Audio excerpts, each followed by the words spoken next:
I'm Alfred. And I'm Chris. It is Thursday, and this is Why Wait Till Sunday. Probably a top 5 midweek college football DFS show.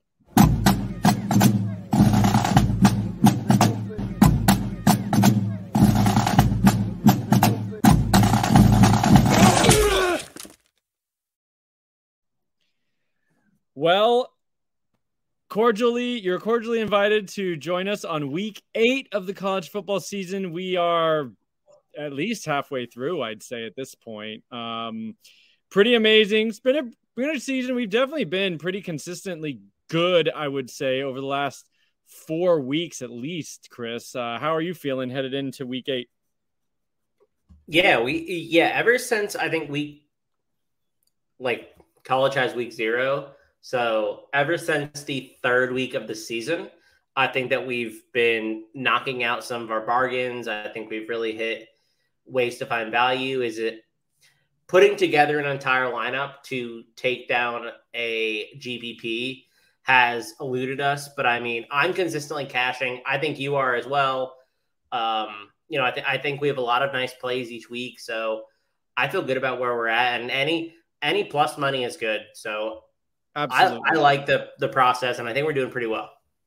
Yeah, and I've been in good shape. I sometimes, these GPP winners really come out of nowhere. I think I was looking last week, the winner of the contest I was in, which, I mean, not huge stakes, like a $3 single entry, but 25,000 entries or whatever. It was freaking Bo Nix, KJ Jefferson stack. I would have never. I didn't even think about it. It was so frustrating, but I mean, sometimes you just got to get lucky on a really off the wall stack, and even if you hit those two guys, you got to hit the rest. It's a very hard game to take down a GPP, of course. But still, I had a good week once again. When you're playing a lot of GPPs, honestly, breaking even is pretty good when you're playing majority GPPs, I would say. If you're playing cash games, you actually want to accrue every week. But if you're trying to go for that 1 in a million shot, if you can even break even, I think you're doing all right. No, I agree with that. I didn't play a ton of lineups last week. I kind of ran out of time with work and life in general. But the lineups that I did play, I mean, we were this close to cashing on a Spiller, A-Chain.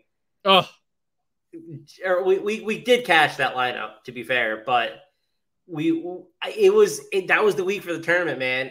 Sometime soon, Missouri's defense is going to let up enough points for the running backs to win a GPP. Yeah, I've said it a couple weeks now.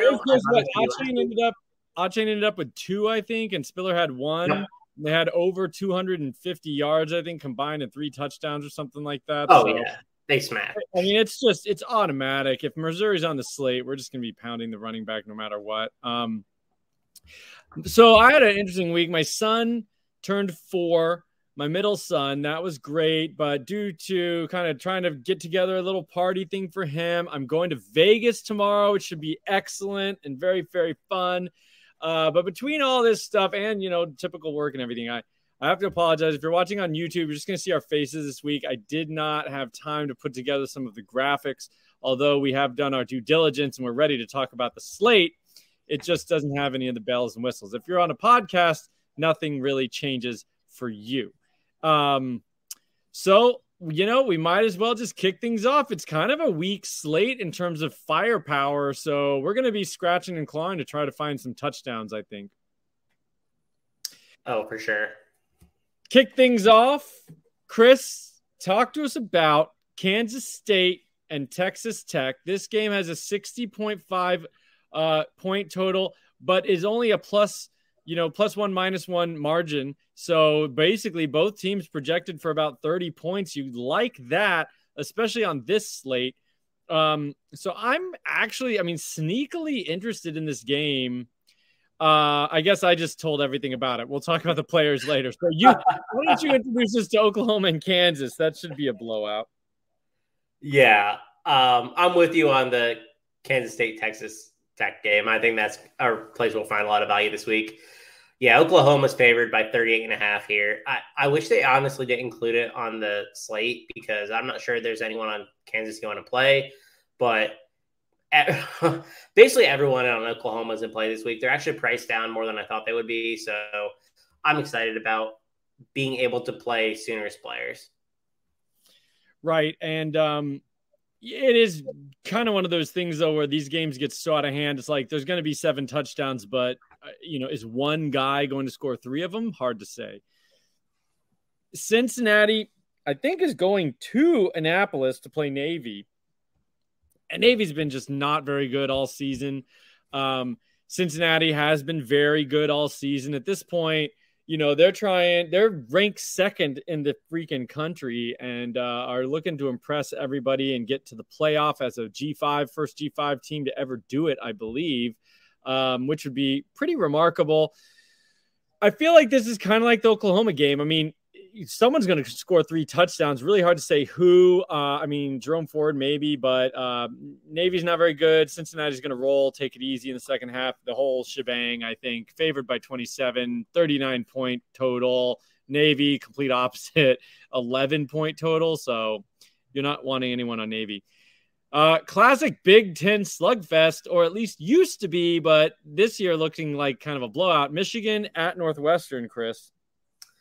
Yeah, Northwestern has been bad on both sides of the ball this year, actually. Usually we get like a good defense, but Pat Fitzgerald's team really hasn't given us that this year. Michigan's favored by 23.5.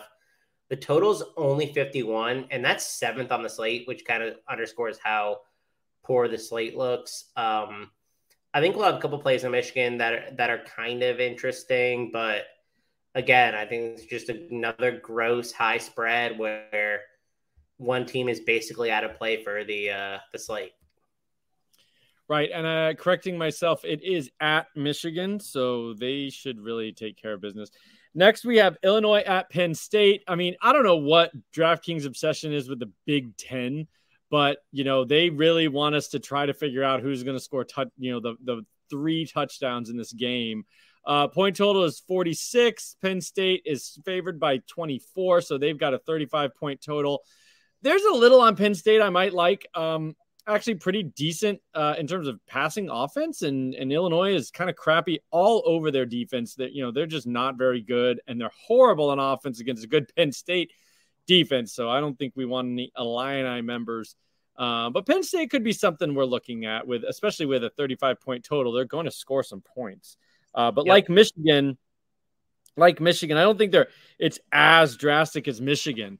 But, they can put up a bunch of points and not really have fantasy goodness, which is, shocking. I don't know. The Big Ten really specializes in that sort of thing.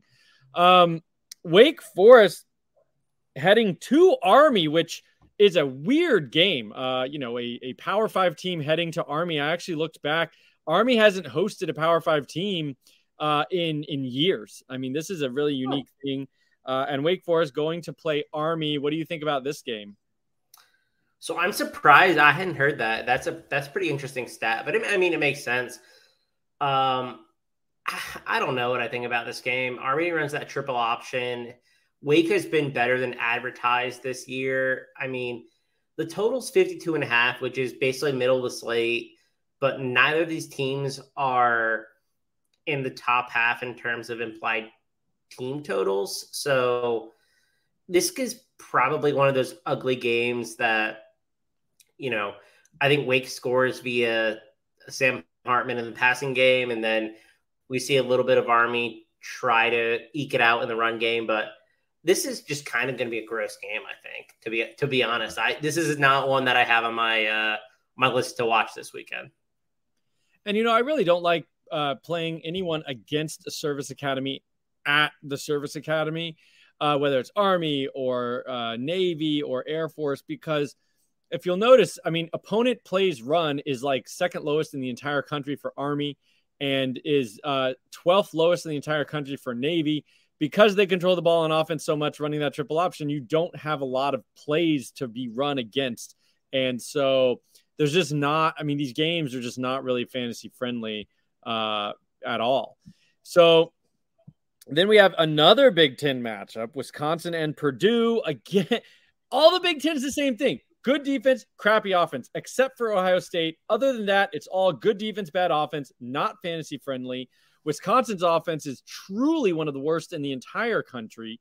Especially the passing game is all ranked near the absolute bottom 10 in the country, and all metrics that we look at for passing game, pass yards, yards per attempt, explosive pass rate, just atrocious.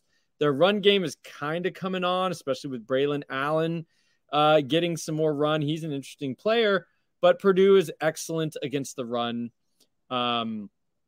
Their explosive rush rate is probably their worst feature, and it's 28th in the country. So, still top 30. Purdue's offense is pretty bad. David Bell, that's it. Maybe if you want to play David Bell, but it's Wisconsin's defense. So I just, again, why are they doing this to us? Let's head to the Big 12. Iowa State, Oklahoma State. Talk to me. Another sub 50 total, right? We're only at 47 points here.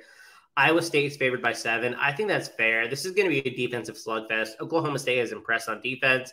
They just limited Texas to only 24 points.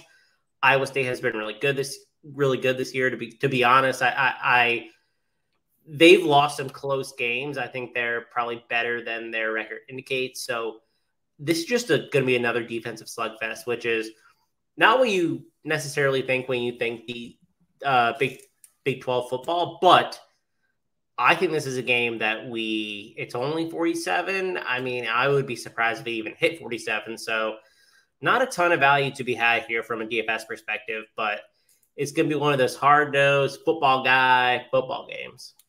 Get your hand in the dirt, hat on a hat. You love to see it. Okay, so then we have the obvious stack, which is Ole Miss LSU. And, it's so obvious that, like, if you're playing tournaments, you may actually want to shy away just because if it somehow doesn't go off, you're going to have a leg up on the competition. Everybody is going to be, stacking this game. This is not news. You're not listening to this podcast to know Ole Miss and LSU is the highest total on the slate at 76. Both teams favored for over 30 points. Ole Miss for 42 and LSU for 33. What can you say? They're both pretty good offenses. Ole Miss, obviously excellent on offense. LSU, not bad. And both defenses suck. So it's everything you want for fantasy. The only thing is, fading it a little bit and then hoping that somehow it doesn't go crazy. And the LSU side, I feel like maybe could disappoint. And the Ole Miss offense. Okay, let's just talk about this for a minute. We have to get going on the rest of it, but the Ole Miss offense has not been what we thought. Like it hasn't been as good as we thought. Matt Corral has basically run all over people. He's running the ball like freaking, Ron Dane over here, carrying the ball 30 times in the game or whatever he did last week. The passing offense hasn't been what it was last year, not recently. So I don't know if there's a narrative here that you could envision this game doesn't go off. And then if you're not playing it, you're saving money and able to, get a leg up on the competition. What do you think? This game is going to decide a lot of what we do here. Yeah, a lot of it depends on if Matt Corral plays. Pretty much. Well, he may not even play. If he doesn't play, what do we do? I think we'll talk through a couple scenarios with this game, later on. But both these defenses are not very good. So the total of 76 makes a lot of sense. What do we do from a DFS perspective? I think is going to be a interesting question, given I think there'll be some hesitancy maybe to play some players in this game, knowing that Corral's going to be out. So that'll definitely be in part of our player discussion. Yeah. All right. Let's head out to the Pac-12. Pretty big game in terms of, I think, some ramifications within the conference. UCLA and Oregon. What do you think about this? This is an interesting game because I think both teams have kind of been really good and been really bad at points this year. So, Oregon's been okay at times. They almost lost to Fresno. They lost to Stanford. But if they want to win the Pac-12, they have to shape up. UCLA has had a couple tough losses this year.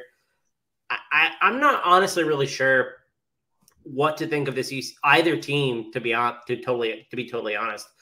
But the total is 60.5, which means that Vegas thinks points are going to be scored here.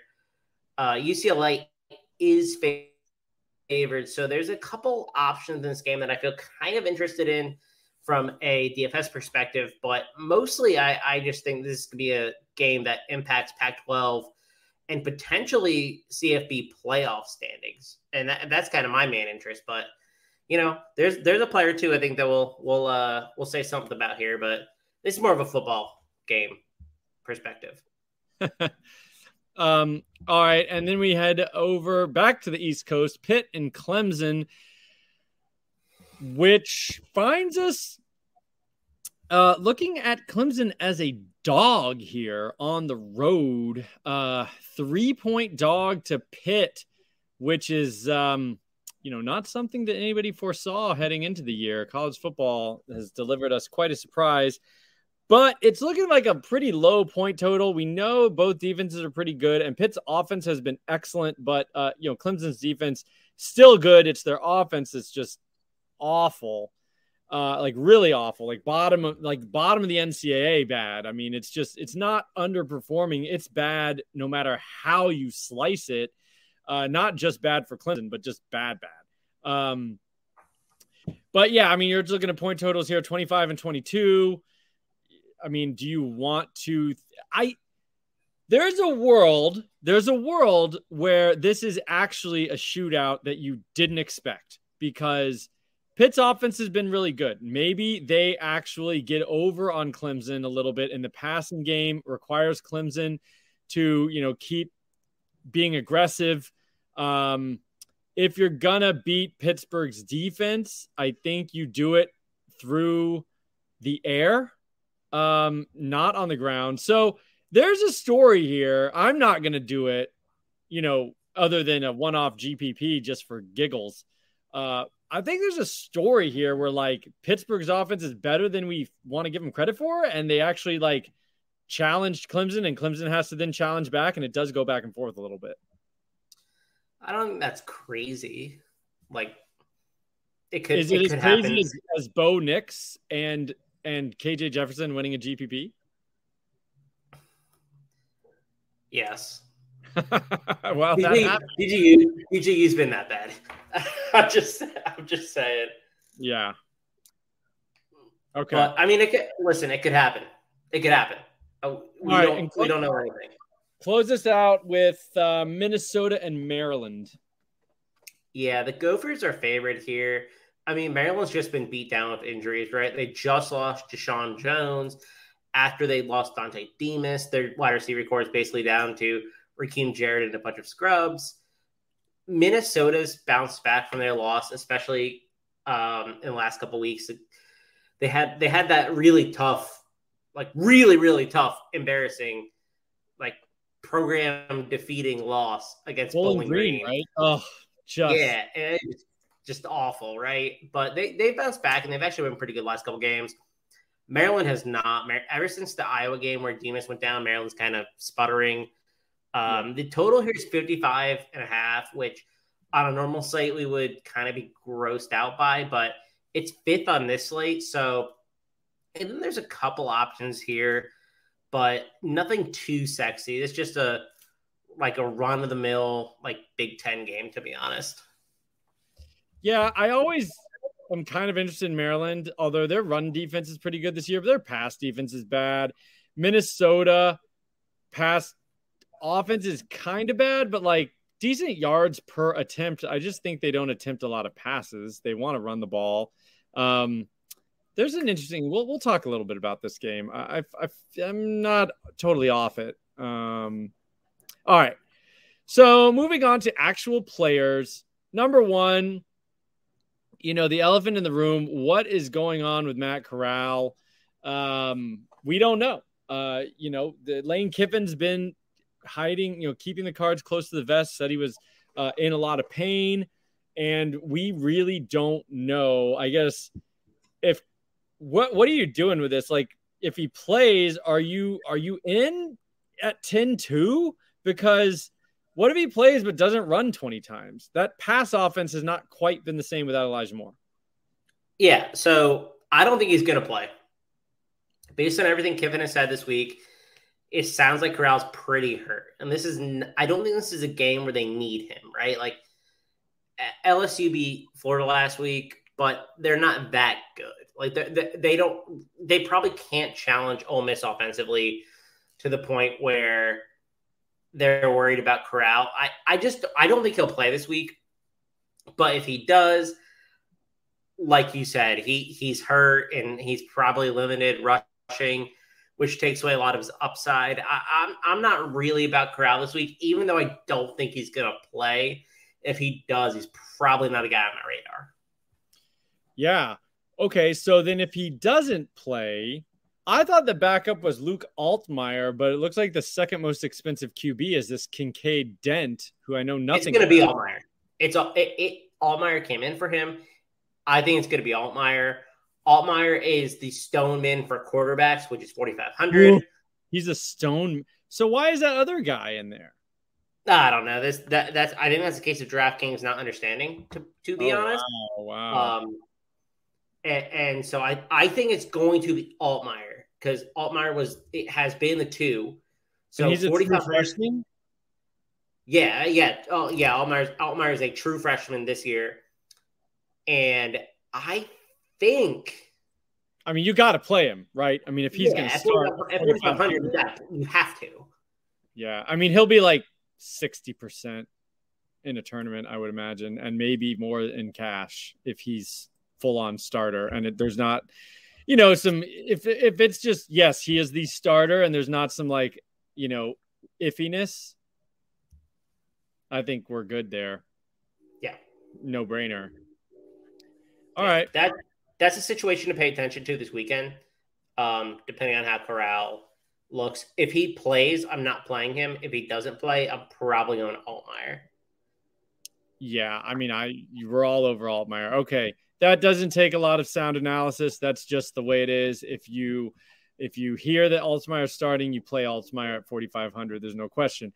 Caleb Williams, 9,800. Did not take long for this true freshman to be, a stud for fantasy. I think he had 50 points last week. He's everything you want. He's he's everything you want. He's what's his name? Lincoln Riley's quarterback. He runs the ball. He's giving you dual threat. He's going to give you 50 plus on the ground, maybe a touchdown. He's going to throw for 250 plus. Like, it's everything you want. He has now started, I guess it was his only start, and he had 40 points, not 50. But he had 31 points coming in at basically halftime against Texas. So 9,800, but it's Kansas. I'm still interested because they're going to play him. He needs reps. This is now their quarterback for their championship run. I don't think they pull him too early. I mean, they may pull him midway through the fourth, but it's not going to be like a mid-third quarter when they're up 42-0. They're going to play him. Yeah, it will be. And I actually really like Caleb Williams this week, and I like him over Corral if Corral plays. Remember that game earlier this season against Western Carolina where Spencer Rattler basically came in and threw like 275 and 5? That's basically the floor of expectations for Caleb Williams because Caleb Williams is probably going to rush for a touchdown. He's going to run more, yep. Yeah, so I am totally content playing him this week, but I'm also content knowing that he's probably going to be pulled, if not at halftime in the middle of third quarter, and that's fine because I think they'll be up because of him. And I think we talked about this before, right? Like in high spreads, a lot of the time the superstar players are the ones who cause that spread to be high. So it's not necessarily advantageous to fade them, even though they might be out of the game. It's a lot of the times it's them contributing to that blowout. And so you're getting a lot of value there. Yeah. I mean, I think I'm in on Caleb Williams. It's a cake. I mean, we know that Kansas is an absolute cakewalk.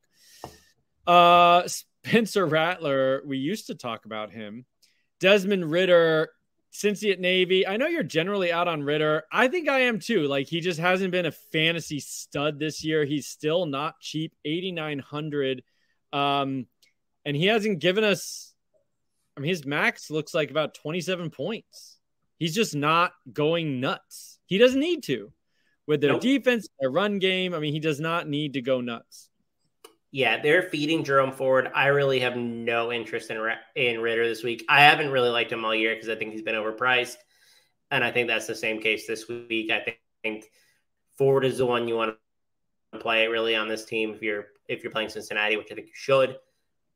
I just don't think it's a Ritter game, and I'm not sure it's going to be a Ritter game for until maybe we get to bowl season or we get to the college football playoff, depending on if Cincinnati makes it. I mean, it's just not. This Ritter just doesn't have to do a lot, and they're content giving Ford the ball, and he's excelling. He's doing great, yeah. Pickett for Pittsburgh, we already talked about that game. Should be fairly low. Scoring, okay, in a tournament, I'm not opposed to kind of stacking this game, like maybe picking either him or a DJU and a receiver to match with the quarterback and then a run back receiver. I'm not saying do it with any kind of legitimate funds, but I think I may try like a small tournament, a small cost tournament, just because there's a chance, like I already outlined before. But otherwise, we're staying away from this game. DTR, UCLA at Oregon. We haven't had UCLA really or Oregon on a main slate in a while. So this is an interesting team to talk about. I feel like we haven't really touched on these players. DTR is a nice dual threat. Probably a 20.4, definitely has a 30-point ceiling. What do you think about him with Oregon? This total feels really high. Like 60.5 feels more than I would expect for this kind of game. I don't trust him. I don't think he's very good. Yeah. Like, I don't think he's looked good this season. Like, I think he's struggled in a lot of key areas. He is averaging 24 points a game, but I mean, I don't think that's a solid 24. I think Oregon's defense is pretty good. I mean, they're good in explosive pass rate. They're only allowing 11.5% explosive pass rate.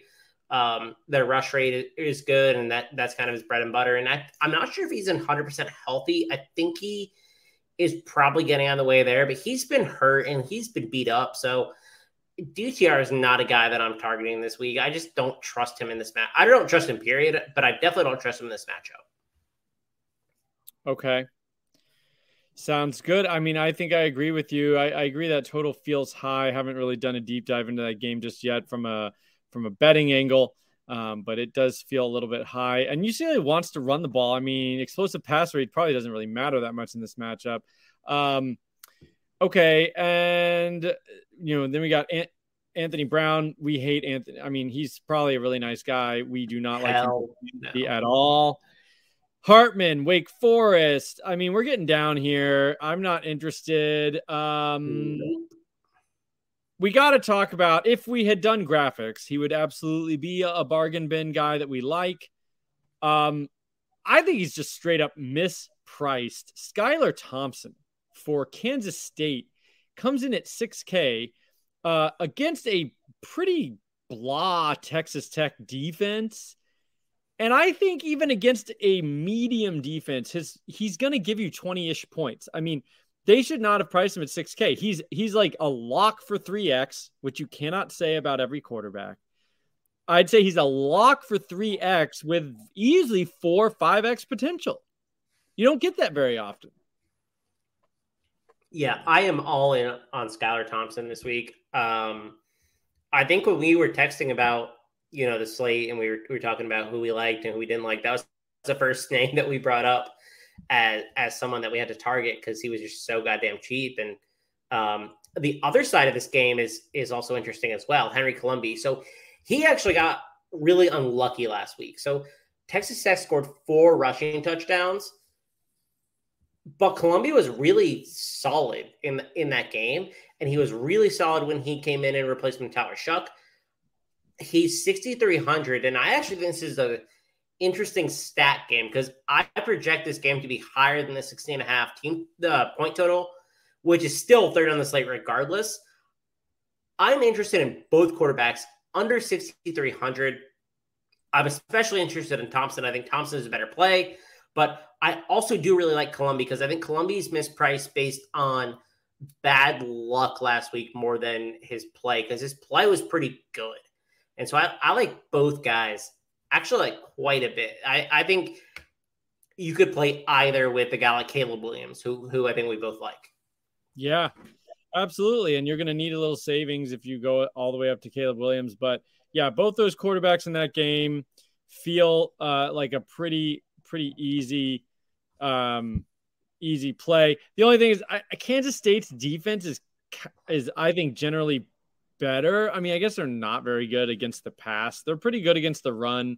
But yeah, Columbia may have to pass a little bit more. So I'm with you there.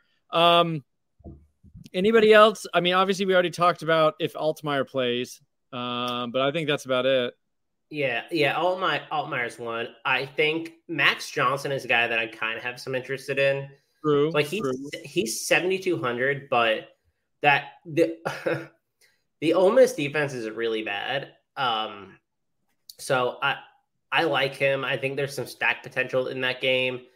A lot of it's going to come down to whether or not Corral plays, though, to be honest, because it just might not be that high scoring if he doesn't play, which means that Johnson doesn't have to catch up the whole game. So it's very Corral dependent, in my opinion. Okay. Yeah. Yeah. I mean, I could definitely see that. Okay. Moving on to running backs.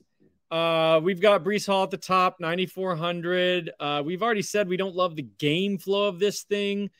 Breece Hall, though, like he's a little Bijan-esque in the sense that he is kind of matchup proof. I mean, he has been held in some matchups. He does have bust potential. I think he's got more bust potential than Bijan does, but he went for like 200 total yards and 3 touchdowns against Baylor, who has a pretty good defense. I feel like a defense that's comparable to Iowa State. I don't know if you agree with me on that. I think he's in play. I don't know if I'm going to do it with Breece Hall. I don't think he's a complete stay away, though. Yeah, he's not a target for me. Oklahoma State ranks. They rank 22nd in explosive rush rate at 13.7%. They are only allowing 3 yards per carry. I mean, Bijan ran over them, but I don't think Iowa State's line is as good as Texas's. And I don't think Texas has like a great offensive line or anything, but Iowa State's has been bad this year. We've seen Breece Hall struggle in a couple of matchups. Yeah. And so I think this is a game where I'm definitely not target. If Breece Hall was like $2,000 cheaper, I'd be like, okay, we could play Breece Hall. But he's way overpriced to me, given the state of this matchup. I think you're probably right there. Kennedy Brooks, Oklahoma Sooners. He's really emerged. A lot of people thought it would be Eric Gray this year, myself included. But Kennedy Brooks now has back-to-back games with, 27 and then 21 touches. If they're going to continue to rely on him, it's Kansas, but he's 8,600. And I don't know if I trust him to get 20 touches in this game. Man, I like him, but not 8,600 like him. Yeah. Right. Like, and I mean, it's the same thing as Breece Hall. I think you do run the risk of like 15 carries for 85 yards, which would be great. I mean, on a yards per carry, like he's going to smash, but you may only get 15 for 85 and like 1 touchdown, which for 8,600, I'm not sure that's what you're looking for. No, I agree with that. I don't think he's a priority target. This might be a game where they want to get Eric Gray some run, because like they'll be up, or I mean, I don't even know. I just think, I'm obviously not getting paid millions of dollars to coach the Sooners, but if it's me, I am running my entire playbook through Caleb Williams. This is essentially a glorified scrimmage. I want him to get as much run as he possibly can. I do not want him to just hand the ball off, because we're going to need him to actually know game script and plays and all this stuff when we're going to be playing like Big 12 championship, when we're going to be playing, the playoff potentially. Big 12 still has a championship, right? Or no?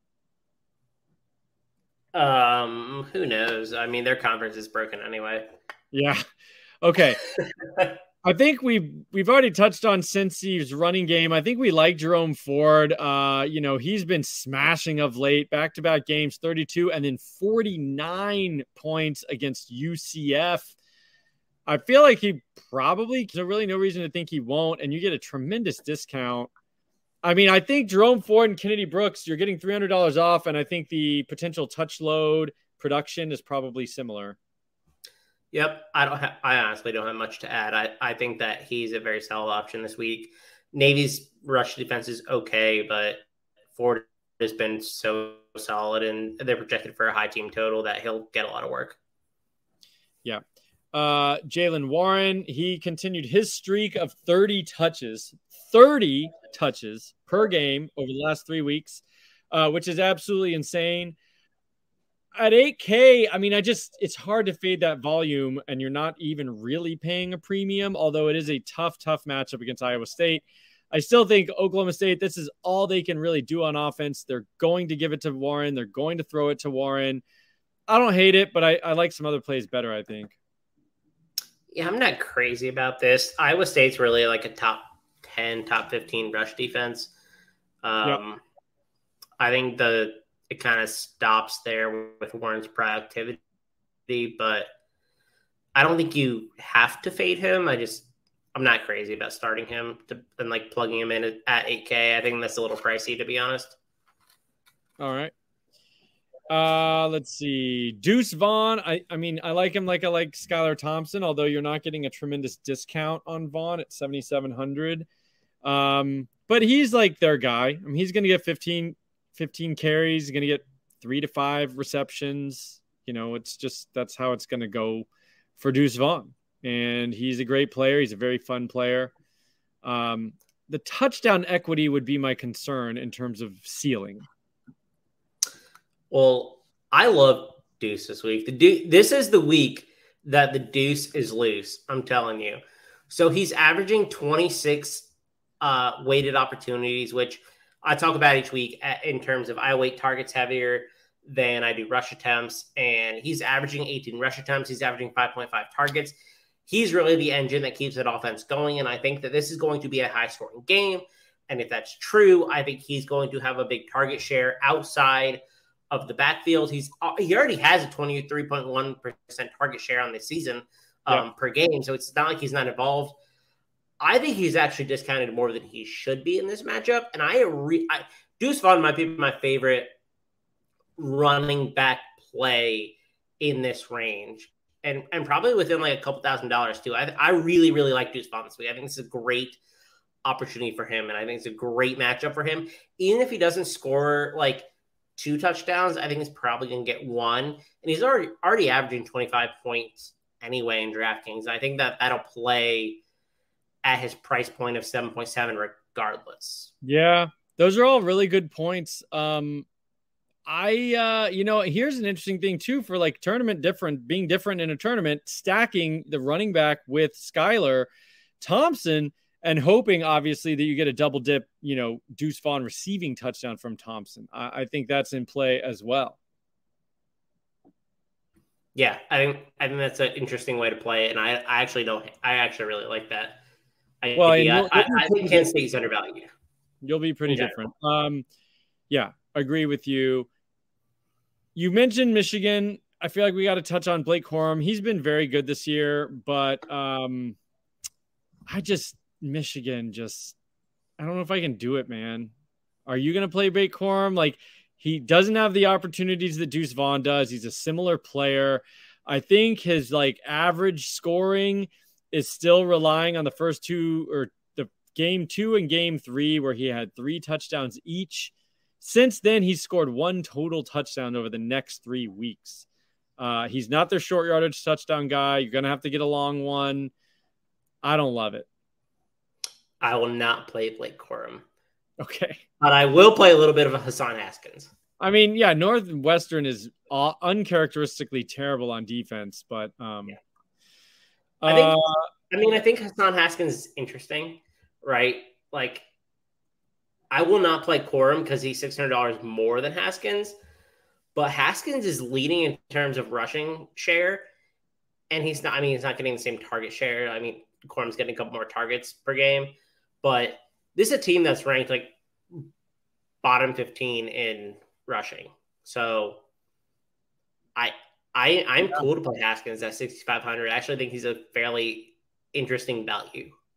Yeah. He probably needs to get 2 short yardage touchdowns or something. He did that against Nebraska, though. Let's see. Tyrion Davis Price. Are you interested? He's really come on lately. 22 carries for 147. And then, of course, against my Florida Gators, I don't really want to remember, but he did go 36 for 287 and 3. He had a 50 burger, 49. Are you going back to that? Well, I mean, it seems like they've settled on him as the guy that backfield has been very volatile. But if they're going to give him 25 touches, are you interested? He's not going to get a lot of receptions.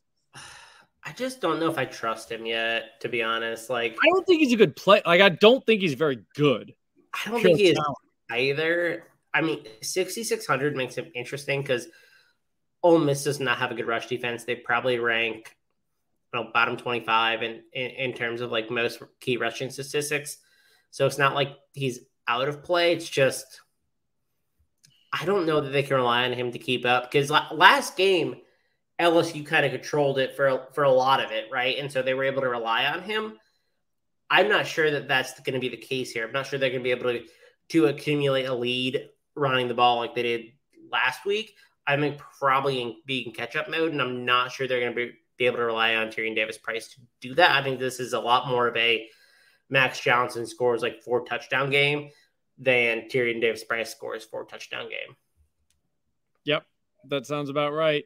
Let's see. Okay, we got to talk about Bryce Williams, the de facto starter for Minnesota, I guess, going up against Maryland, who is kind of good against the run, I guess, based on their metrics. But he came out his first real start of the year, and really he had only had 5 carries prior to this for a total of 2 yards.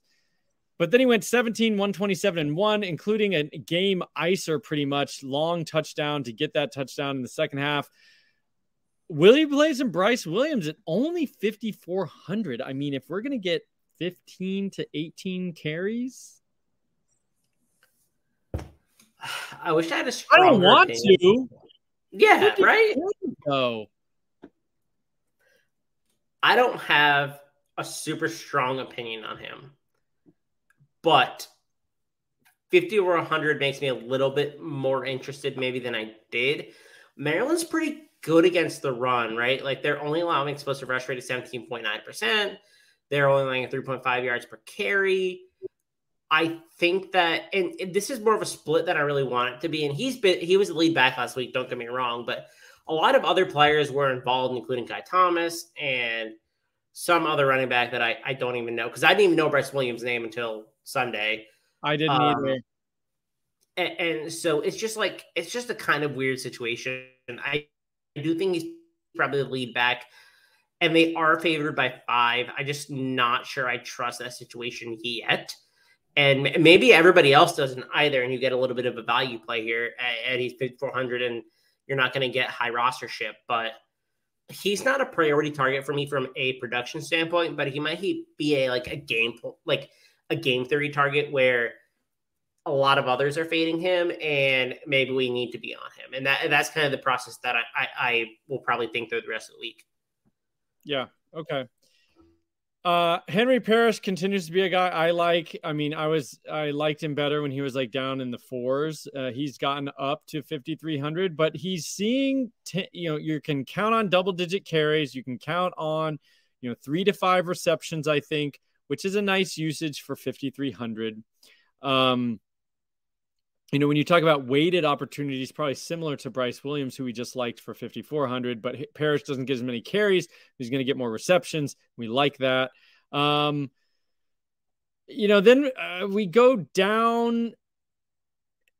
I don't know. Is there any super cheap, like any $3,000 guys you like, Chris, this week? I think you're muted. Thank you. I like Kevon Lee out of Penn State.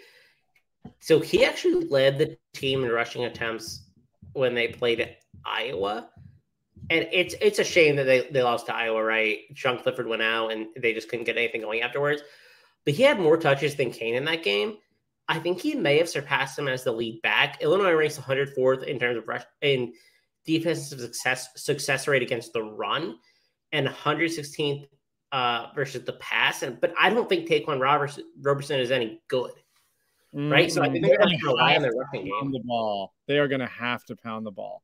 Yeah, and so I think Lee may have overtaken Kane, and even if he didn't, and it's like a 50-50 split, like I love him at 3,300. Like I think that's such a crazy discounted price. Yeah, I'm with you. I mean, I'm actually in, funny enough, like a Big Ten only season-long college football league, which is kind of a weird thing to say. Due to some injuries and buys, I'm starting Kevon Lee this week. And I mean, I have to say, I'm thankful this is the week that I'm forced into it because I like it too. I think even, like you said, even if it's a 50-50 split, I think you could see 30 rushing attempts between the two backs. He catches one, he'll catch a couple of passes potentially. And I think he's really big dude. I mean, he's like 230 pounds or something like that. So I think if they get, 1 yard in, he's going to be their goal line back. I like it. 3,300, super cheap. If you need the savings, I'm in on that. That is a good call. And with that, we'll turn the page to wide receivers.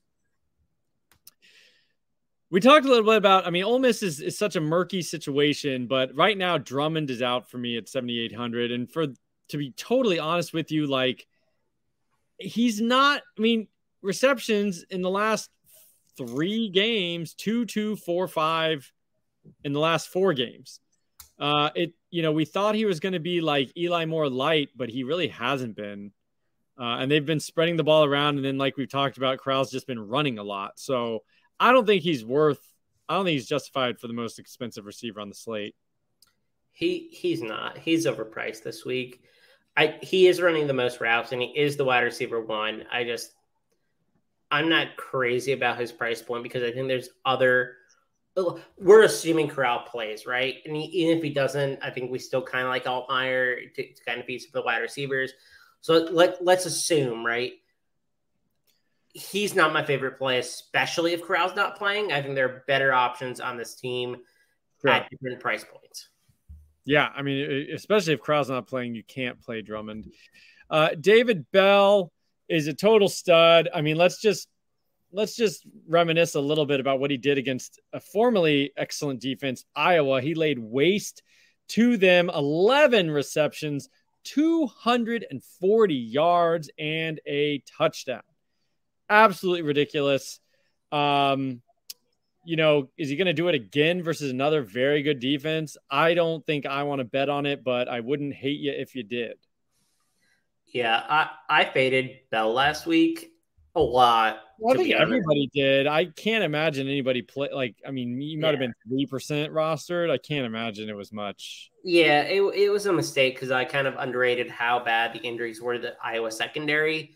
Yeah. But I'm not sure I'm going to make that same mistake this week. I think, based on what I know about the situation in Wisconsin, and that their pass defense is still very solid, I think I'm going to avoid him again. And I don't like that he's 7,600. If he was a little bit cheaper, I'd probably be more interested because he has 23 targets in his last 2 games. He's obviously the wide receiver 1 there. He's just so fantastic. But I don't love it. I'm probably not playing him in a lot of lineups. Maybe a few, but not a lot. Yeah, and we've talked about the Clemson Pitt game. I think it's tournament only, and I wouldn't even do a lot in a tournament if you just want to do one. And if you did want to do one game stack just to see, Addison would probably be the guy, but can't really justify 7,500. I don't think. No. Marvin Mims, we can't do it. We just can't do it. I can do it. Are you? Because if I do Caleb Williams, I'm thinking of Caleb Williams just solo. So here's the thing about this this slate. This slate is disgusting. Like, it is a gross slate, and there's not a lot of places to pay up on this slate, right? Like, we like Caleb Williams is in the high end, but we like a lot of the low end quarterback values.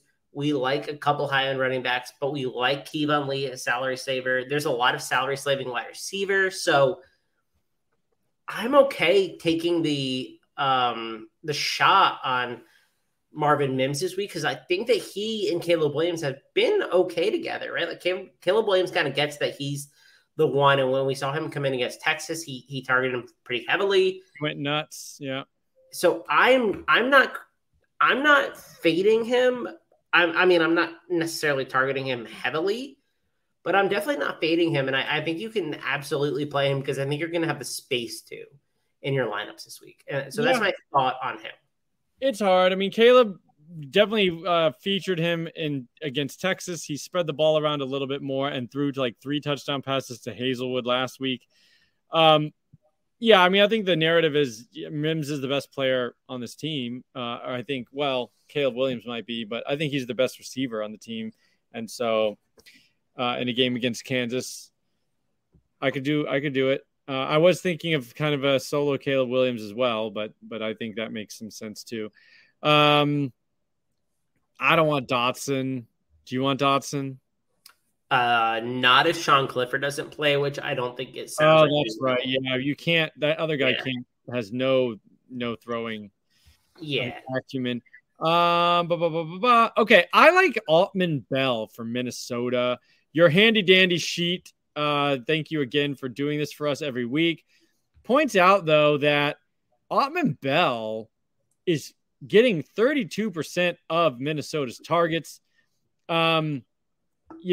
He's just dominating the market share basically. And I think if they're going to get over on Maryland, like you said, Maryland's got a pretty good run defense. They're going to do it a little bit through the air. I don't hate this play. Probably won't be very highly popular. 6,200 for a receiver. I did do a mock lineup already, and I found myself hanging out in the 66,000 range for wide receivers. I actually like that play. I like him as well. He has 18 targets in his last 3 games, and nobody else has more than 8. So he's obviously the one there, right? And I'm ready to just admit that he's kind of operating in that Rashad Bateman, Tyler Johnson, like wide receiver 1 role. And so I really like him this week as well. Maryland's allowing a 22.4% pass rate. Not that I think Tanner Morgan is some stud quarterback. He's actually priced down to 5,500, which we didn't talk about earlier, but I think they didn't talk about that. That's kind of puts him in play. I don't love it, but it's very, very gross. But you could do it. But I think Chris Bell, because of Maryland's struggles in the pass game, definitely has an opportunity to at least 3x as a wide receiver, which is kind of what you're asking for at 6,200. So I like that. Okay. I think Raheem Jarrett's in play, same game, just because he's like the only athlete standing on that team almost. And then go deeper. I mean, you said you have some, bargain receivers. How low can you go? 4,000? Is there anybody in the 3,000s? So I'll highlight a couple guys I like in the mid tier first. So he's elevated because he did score 3 touchdowns last week, but I still like Jadon Hazelwood. I actually think he's a little bit undervalued. He leads the team over the last 3 weeks in terms of target share, and actually on the entire season, he's averaging 5.7 targets. He has 16 targets in his last 3 games, which is more than Mims, more than Mario Williams.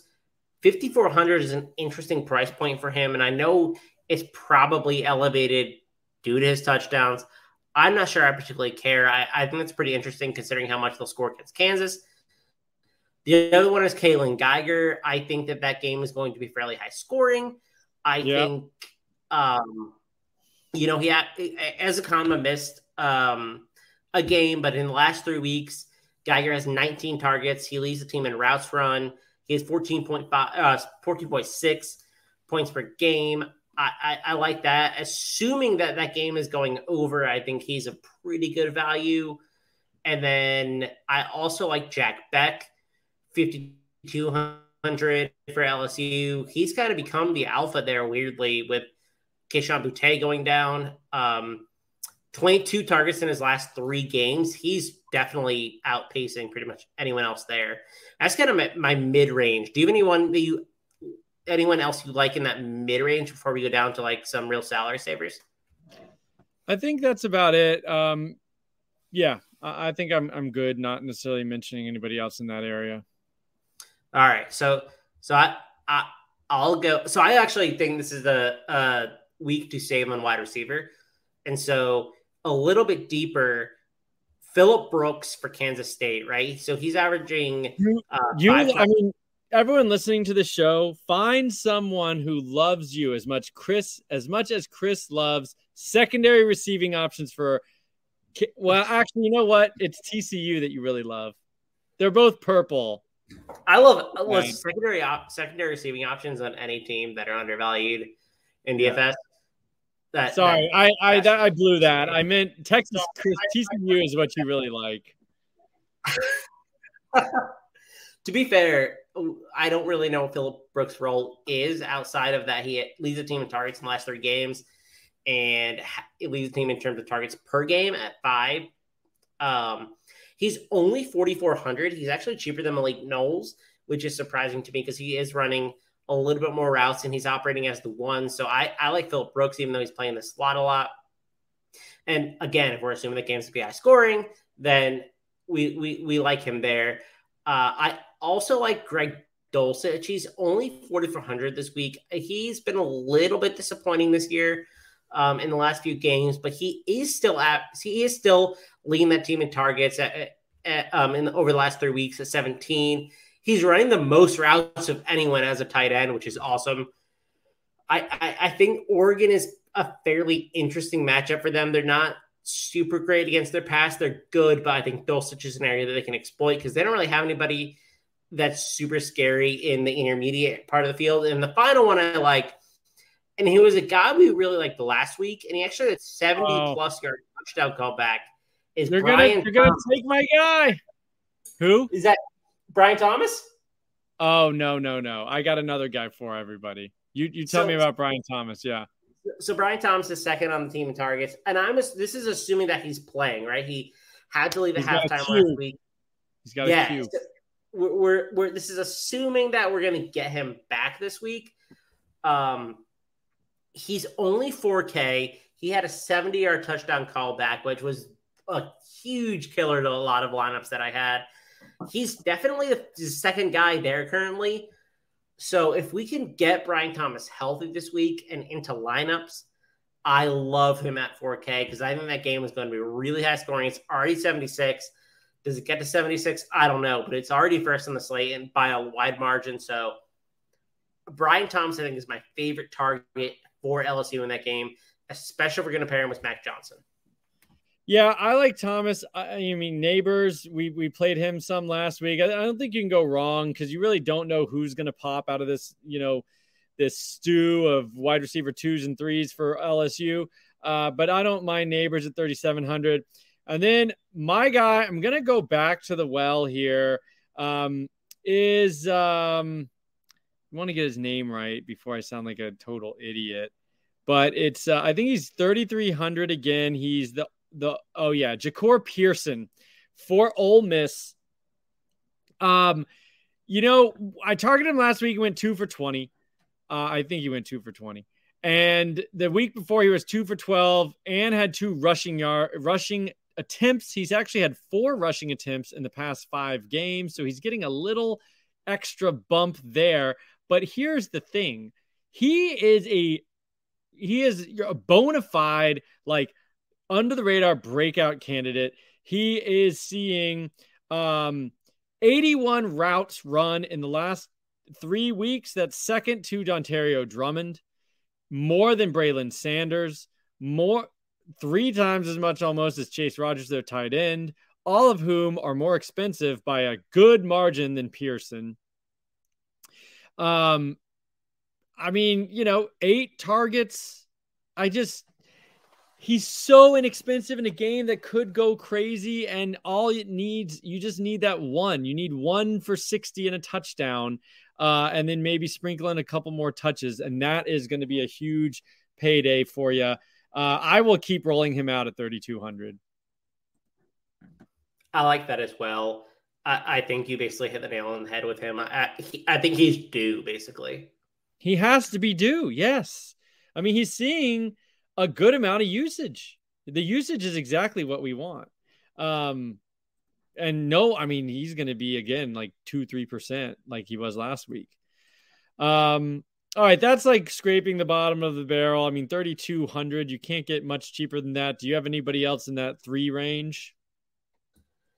Not really. I think this is honestly like a bad week. The last guy that I will add, and this is like really, really weird, and I will play him in a one-off pretty much is the only way that I will end up playing him, is Ajo for Clemson. So he had 40 routes. He has 40 routes. He's averaging 40 routes, I should say. Over the last 3 games, he only has 2 targets, but he's operating as the wide receiver 3 there, and they're running a lot of 3 wide receiver sets. So I don't hate that, but that is maybe you get like 30 yards and a touchdown play at $3K. That's not like a high ceiling play, but it is enough to pay off there. And I think it's interesting because I don't think Pitt is like some like world beater passing defense, I guess. Yeah. I mean, I was actually looking at him too. He's just not quite getting the use that I would want, but I agree. I mean, you can make that argument. All right. Well, that's it for me. We still didn't get under an hour. We can't quite get under an hour, but nevertheless, I am Alfred at AlfredJF on Twitter. Follow us. We'll also be back on Saturday morning talking about any changes to the things that we said today based on injuries and updates. We'll be talking about bets. We'll be talking about prize picks. Be sure and hit us up on the tailgate. And Chris, I hope your Braves, they don't play tonight, do they? They're already leading 5-0. Oh, 4-0. Going up 3-1. So I know you're wearing those pearls for Jock Peterson. If no one's following that story, it's pretty funny. But yeah, so for Chris, I'm Alfred. This has been Why Wait Till Sunday.